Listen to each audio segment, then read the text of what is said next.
Mesebab darah ngan nyawa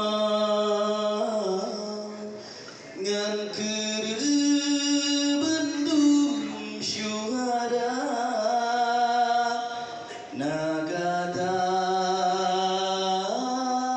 pejuang mesabo lam jasa nagata pejuang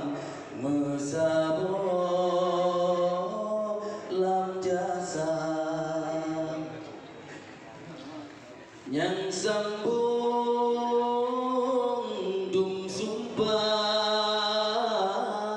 yang putra harapan lam darah gatana amanah urang si yang tabah sajan lam darah gatana amanah urang si yang tabah sajan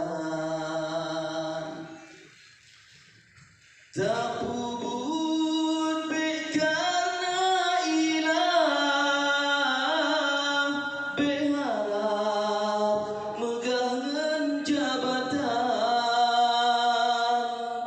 tak puput karena Allah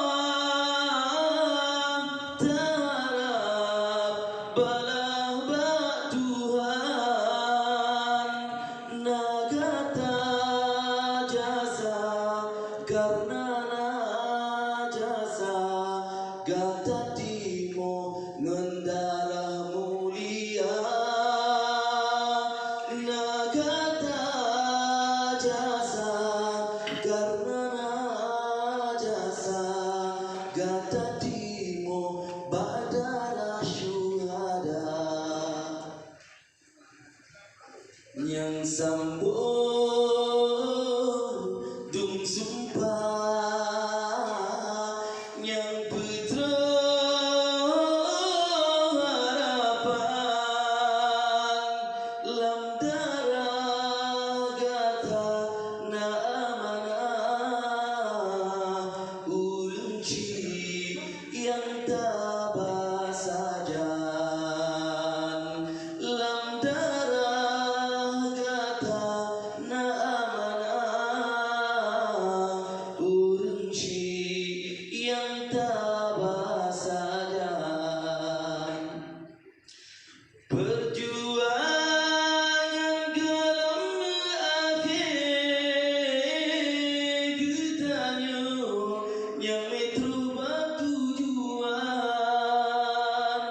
syid akan terpuput sabit walaupun penuh cabaran ngan mesabo kata pemuda nangga insyaallah mewalam mulia ngan mesabo kata umum nangga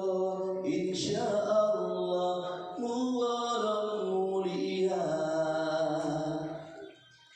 gata pemuda trota pedinte bujite ilmi ngan takwa nyan modal hudip pejuang Islam lam ridha Tuhan hudip mulia nyo modal hudip pejuang Islam lam ridha